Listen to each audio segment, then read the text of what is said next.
ឥឡូវនេះនាងខ្ញុំមកដល់ទឹកដីរបស់ប្រទេសចាមហើយឥឡូវប្រទេសចាមលែងមានទឹកដីណាបងប្អូនជនជាតិចាមបែកខ្ញែកគ្នាខ្លះមករស់នៅទឹកដីខ្មែរខ្លះរស់នៅទឹកដីថៃឥណ្ឌូនេស៊ីម៉ាឡេស៊ីហើយនិងខ្លះទៀតរស់នៅលើទឹកដីរបស់ខ្លួនផ្ទាល់តែប្រែក្លាយទៅជាជនជាតិភាគតិចរស់នៅលើទឹកដីរបស់ខ្លួនឯងទៅវិញគឺជារឿងដែលគួរឲ្យសោកស្ដាយមែនទែនជនជាតិចាមក៏ធ្លាប់មានទឹកដីដ៏រុងរឿងរបស់ខ្លួនដែរដែលមានឈ្មោះថានគរចម្ប៉ាឥឡូវនេះនាងខ្ញុំបានធ្វើដំណើរទៅលេងហើយគេហៅថាមីសឺនដែលកាលពីមុនគឺជាទឹកដីរាជធានីរបស់នគរចម្ប៉ាហើយធំទូលាយទេសភាពភ្នំស្អាតនិយាយទៅមកតំបន់នេះគឺស្អាតខ្លាំងមែនទែនធ្វើឲ្យយើងនឹកឃើញដល់គ្រាអតីតកាលណាកាលពីជំនាន់មុនចម្ប៉ាក៏ធ្លាប់ជានគរដ៏រុងរឿងហើយក៏ធ្លាប់វាយប្រយុទ្ធជាមួយនឹងអាណាចក្រខ្មែរយើងទៅមកដើម្បីដណ្ដើមទឹកដីគ្នាដែរឥឡូវនាងខ្ញុំជិះមកដល់ច្រកចូលប្រាសាទដែលឥឡូវនេះក្លាយទៅជាតំបន់ដែលគេអភិរក្សដើម្បីទទួលភ្ញៀវទេសចរទាំងជាតិទាំងអន្តរជាតិរបស់គេអីមកដល់កន្លែងលក់សំបុត្រយើងជាភ្ញៀវទេសចរគឺត្រូវទិញសំបុត្រដើម្បីចូលទស្សនានគរចម្ប៉ាគឺធ្លាប់ជានគរដែលរីកចម្រើនដល់កំពូលហើយក៏មាន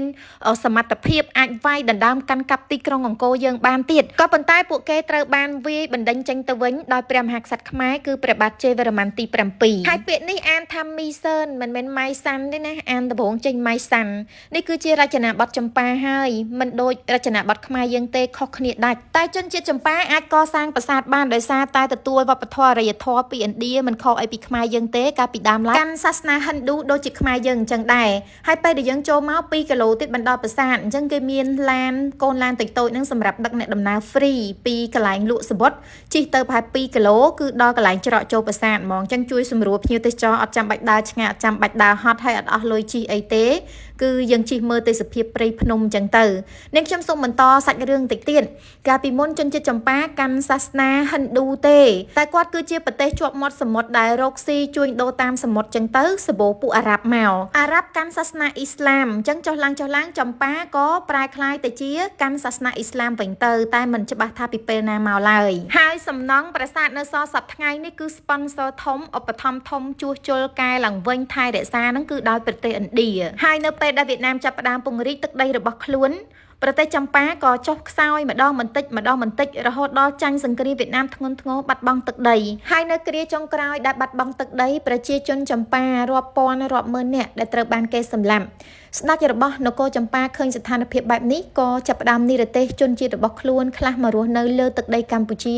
ខ្លះទៅរស់នៅលើទឹកដីម៉ាឡេស៊ីហើយនៅមួយចំនួនទៀតទៅរស់នៅប្រទេសចិនហើយក៏មានមួយចំនួនទៀតគឺក្រាញនានារស់នៅលើទឹកដីរបស់ខ្លួនឯងបានដល់សប្តាហ៍ថ្ងៃ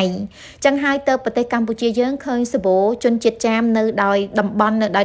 ដែរហើយនេះគឺជារចនាបថចម្ប៉ាបងប្អូនដបូលគេគឺខុសពីយើងជាតួប្រាសាទក៏ប៉ុន្តែរចនាបថគឺរចនាបថចម្ប៉ាមិនដូចយើងទេតាំងពីផ្ដែតាំងពីអីគឺខុសគ្នាទាំងអស់ប្រាសាទដែលនាងខ្ញុំមកនេះគឺគេសាងសង់ពីឥដ្ឋឃើញភាគច្រើនគេដាក់ឥដ្ឋទម្រាបបន្ទប់លើគ្នាអញ្ចឹងហើយក៏មិននៅសល់ល្អទាំងស្រុងប្រមាណដែរគឺមានបាក់បែកច្រើនហើយកន្លែងនេះក៏ធ្លាប់ទទួលរងផលប៉ះពាល់ខ្លាំងដោយសារការពីសង្គ្រាមគេទម្លាក់គ្រាប់បែកទម្លាក់អីចំអញ្ចឹងធ្វើឲ្យប្រាសាទរងផលប៉ះពាល់យ៉ាងដំណំតែឥឡូវនេះខាងឥណ្ឌាបាន sponsor ធំមកទំហឹងក្នុងការរៀបប្រាសាទនឹងជាតួឲ្យវាឈរឡើងវិញហើយនឹងមួយទៀតគឺគេថែរក្សាទុកជាតំបន់អភិរក្សនាងខ្ញុំទៅលេងថ្ងៃនេះគឺឃើញជនជាតិឥណ្ឌាមកលេងច្រើនមែនទែនហើយប្រាសាទគេអត់សូវមានប្អួយទេហើយបើប្អួយវិញគឺថាទូចហើយរូបនៅលើជញ្ជាំងប្រាសាទរបស់គេក៏ខុសពីយើងដែរនេះគឺស្លៀកពាក់អីតាមបែបចម្ប៉ានេះបងប្អូនសិតតែរូបចម្លាក់លើជញ្ជាំងប្រាសាទគេហើយនេះប្លែកពីយើងខ្លាំងមែនទែនដោយសារតែដំបូលប្រាសាទរបស់គេគឺខុសពីយើងណានេះបងប្អូននាងខ្ញុំថតមកតួដោយសារនាងខ្ញុំមិនមែនជាអ្នកប្រវត្តិសាស្ត្រអីទេអញ្ចឹងអត់ដឹងរៀបរាប់ថាម៉េចមានថតជូនបងប្អូនមើលយកហ្មងទៅហើយតាមសសរគេមានឆ្លាក់ក្បាច់តបកឈូកហើយនៅប្រាសាទរបស់គេក៏មានសិលាចារឹកដែរតែយើងអត់ចេះបានត្រឹមតែមើលឃើញសិលាចារឹកមិនដឹងថាគេទៅសេអំពីអីទេហើយមានភ្ញៀវជនជាតិឥណ្ឌាមកលេងច្រើនណាតាមប្រាសាទអញ្ចឹងឃើញមានភ្ញៀវភាគច្រើនតែជនជាតិឥណ្ឌាហើយនិងអឺរ៉ុបជនជាតិឥណ្ឌាមើលទៅទំនងជាមានជំនឿហើយនឹងគោរពខ្លាំងមែនទែន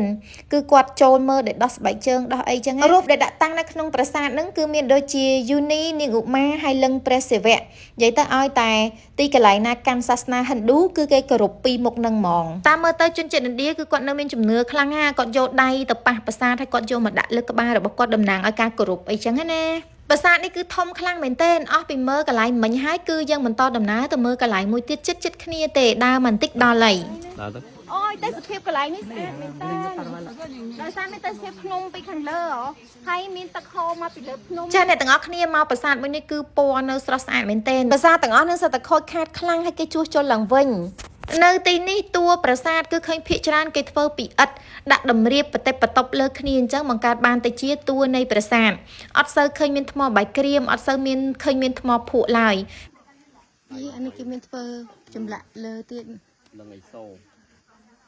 ចាបងប្អូនទាំងអស់គ្នានាងខ្ញុំមិនមែនជាអ្នកប្រវត្តិសាស្ត្រអីទេតែធ្លាប់អានសភៅខ្លះៗហើយបានជាមកដល់ហើយក៏និយាយរៀបរាប់នៅក្នុងវីដេអូទៅខុសត្រូវអីកុំប្រកាន់ហើយបើសិនជាបងប្អូនមានជាអ្វីបន្ថែមអាចទៅសេនៅខាងក្រោមនឹងបានសូមអរគុណដែលចូលចិត្តវីដេអូរបស់នាងខ្ញុំជម្រាបលាបាយបាយណែនេះ